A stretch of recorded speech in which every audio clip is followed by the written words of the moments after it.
Doctor साहब, वज़ीर-ए-आज़म शहबाज शरीफ साहब और अमरीकी सदर की आज मुलाकात होगी। आलमी और इलाकाई मामलात पर तफसीली गुफ्तगू मुतवक्किल है। उनकी ये मुलाकात कितनी अहम है?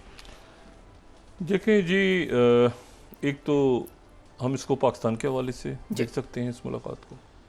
दूसरा ये है कि हम ख़ित्ते और दुनिया के हवाले से देख सकते हैं।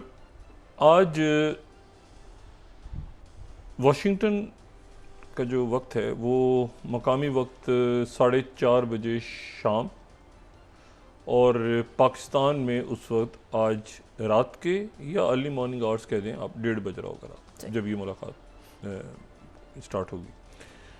और उसमें जो है वो शहबाज शरीफ साहब, उनके साथ उनके रुफ़का और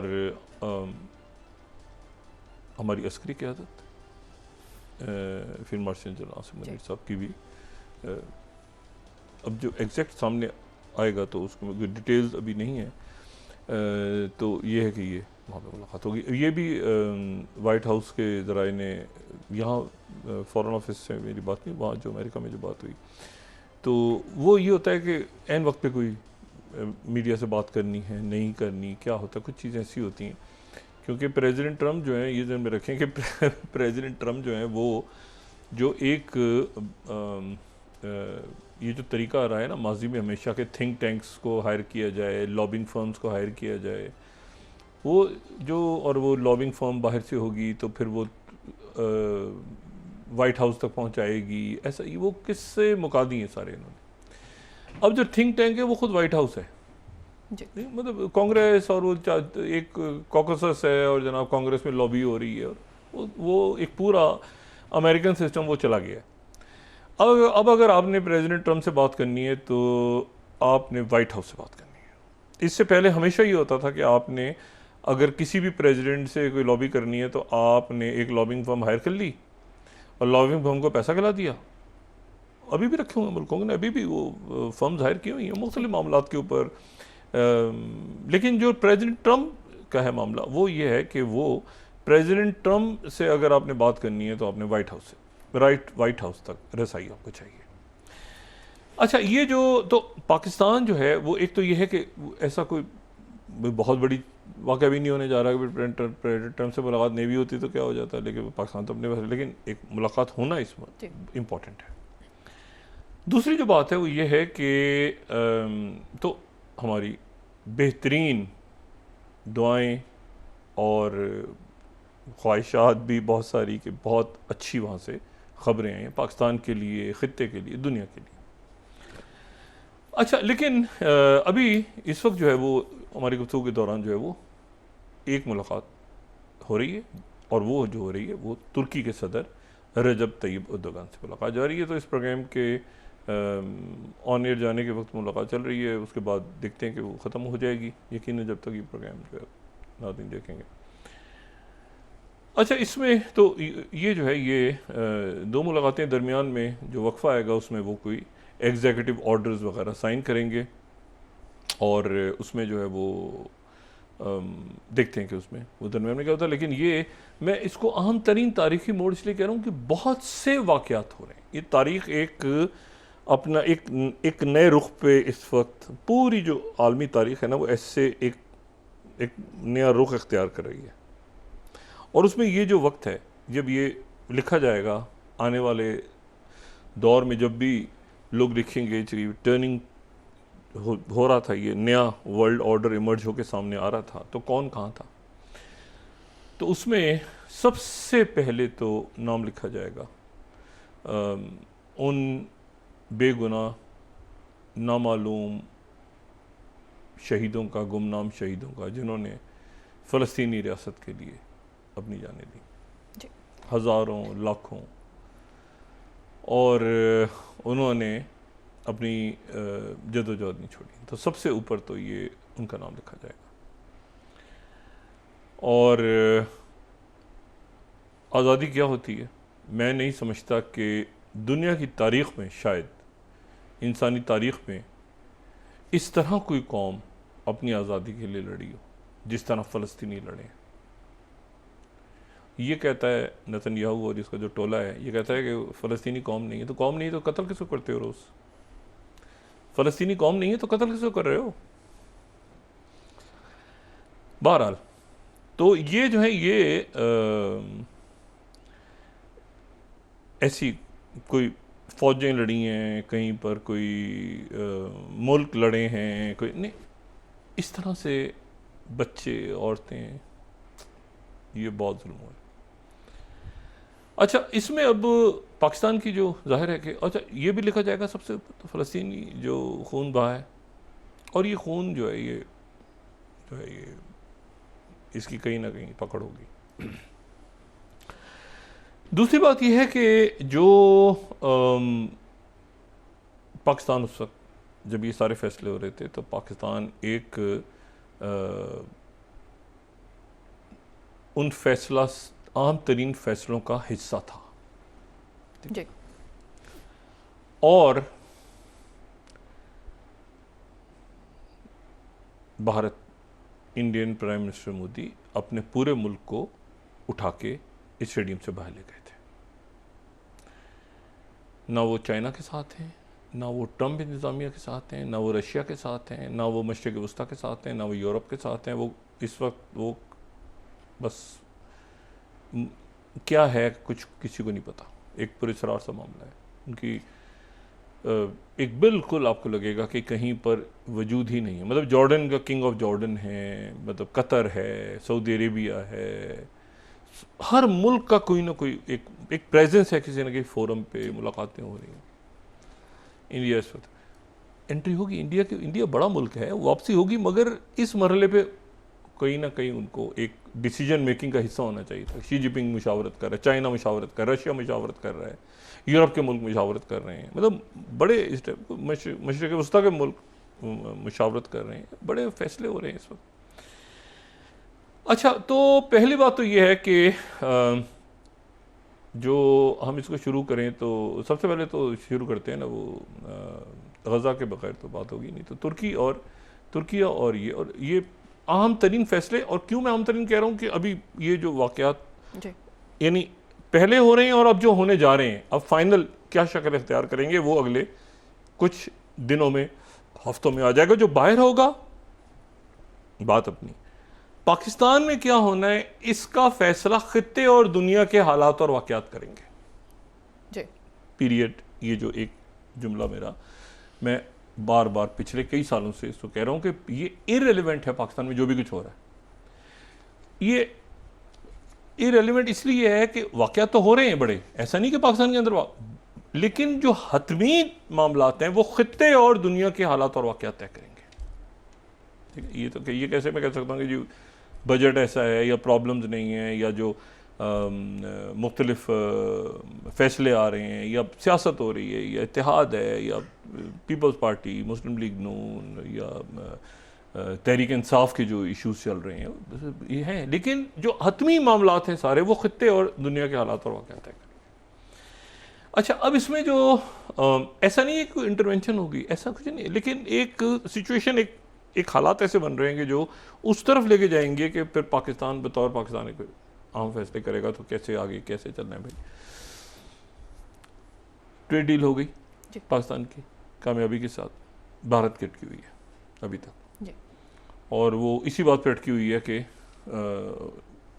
अमेरिका से इंडिया एनर्जी खरीदेगा, ऑयल कितना लेगा कितना नहीं लेगा क्या होगा पता नहीं, और अमेरिका से लेगा। अच्छा, तो ग़ालिबन ये मुज़ाकरात हो रहे हैं, लेकिन जब हतमी आती है चीज़ तो, लेकिन ये इंडिया को बाहर इस वक्त नहीं होना चाहिए था मोदी सरकार की मौजूद। और वहाँ पर इस वक्त आपको पता है बाकी इलाकों के अलावा इस वक्त मकबूजा कश्मीर के अंदर भी जो है वो हंगामा रही हो रही है, वहाँ पर भी जो है वो एहतजाज हो रहा है, वहाँ पर भी मामलात हो रहे हैं सारे, लेकिन उसको हम वक्त हुआ तो आज करेंगे, वरना फिर कल उसको डिटेल में डिस्कस कर लेंगे कि क्या सारे वाक़यात। लेकिन आज जो है जी। पहले तो मैं ज़रा शुरू करता हूँ निकोलस सरकोजी 70 साला निकोलस सरकोजी, फ्रांस के साबिक सदर, और ये जो है ये 2007 से लेके 2012 तक सदर रहे फ्रांस के। इनको आज 70 साल इनकी उम्र है, इनको आज 5 साल की सज़ा सुना दी गई। सही। और वो सज़ा एक बड़ी ख़ास किस्म की सज़ा है कि जिसके दौरान अगर ये अपील भी करेंगे तो जेल में रहेंगे, अपील भी करेंगे तो जेल में ही रहेंगे। अपील मंजूर हो गई तो भी ये होगी कि वो भी कुछ ऐसी अजीब सा ही फैसला है कि वो जेल में ही रहेंगे। मतलब है कि कोई अपील, मतलब अपील वो एंटरटेन हो जाएगी तो उसके बाद कोई और सारे मामला, 1 लाख यूरो का भी जुर्माना भी हुआ है, लेकिन वो शायद ख़त्म हो जाए, लेकिन जेल ख़त्म नहीं होगी, 5 साल हर सूरत जेल होगी। इस बंदे को, निकोलस सार्कोजी को, मैं कभी ऐसी बात नहीं कर रहा, इससे ज़्यादा सख्त सज़ा का ये हकदार है। इसके जराइम की फहरिस्त बहुत बड़ी है। इसने जो है ये किया, निकोलस सार्कोजी ने, ये वज़ीर दाखिला था पहले, ये जो है ये फ्रांस का सदर बनने से पहले। तो 2005 में इसने एक बतौर वज़ीर, इस पे इल्ज़ाम क्या हैं, 2 इल्ज़ामात पे पहले इसको सज़ा हो चुकी है, तो उसके एजाज़ात वगैरह छीने जा चुके हैं। लेकिन 2005 में जब ये वज़ीर दाखिला था, अभी ये सदर नहीं बना था, सही। तो इसके लोगों ने खामोशी से एक दौरा किया लीबिया का, सही। और लीबिया जाके इसके लोगों ने मुलाकात की कर्नल गद्दाफी से। ये वो दौर है जब टोनी ब्लेयर कर्नल गद्दाफी को जो है वो वापस लाने की कोशिश, और अच्छा हम आपके साथ हैं और ये वो मामला था। तो इसने जाके वहाँ पर ये कहा कि आप मुझे पैसा दें और मैं अगर सदर बन गया तो मैं उसके बाद जो है वो आपको दुनिया भर के स्टेज के ऊपर, मेरी बड़ी ज़बरदस्त दोस्ती है बुश के साथ, और मेरी बड़ी ज़बरदस्त दोस्ती है बाकी सारा यूरोप। ये वो दौर है 2007, आप समझ लेना जी। ये वो दौर है जब वॉर ऑन टेरर, और पाकिस्तान के लिए भी 2007 बड़ा इंपॉर्टेंट है वो साल। तो उस साल ये इसने इलेक्ट होना था, तो इसने उससे पैसे ले लिए। कर्नल गद्दाफी ने इसको गालिबन पैसे इनको दिए। जैसे होता है कि कर्नल गद्दाफी भी चाह रहे थे कि मैं एक मुख्तलिफ पाबंदियाँ वगैरह ख़त्म हो रही हैं तो मैं बाहर निकलूँ, आउटरीच करूँ, तो बरतानिया के साथ भी कुछ मामला उन्होंने अपने। तो ये बंदा जो है ये इलेक्शन जीत गया, और इसने इलेक्शन जीतने के बाद जो इसकी तकरीबी हलफ बर्दारी थी उसमें इसने कर्नल गद्दाफी को बुलाया, और कर्नल गद्दाफी पेरिस आ गए।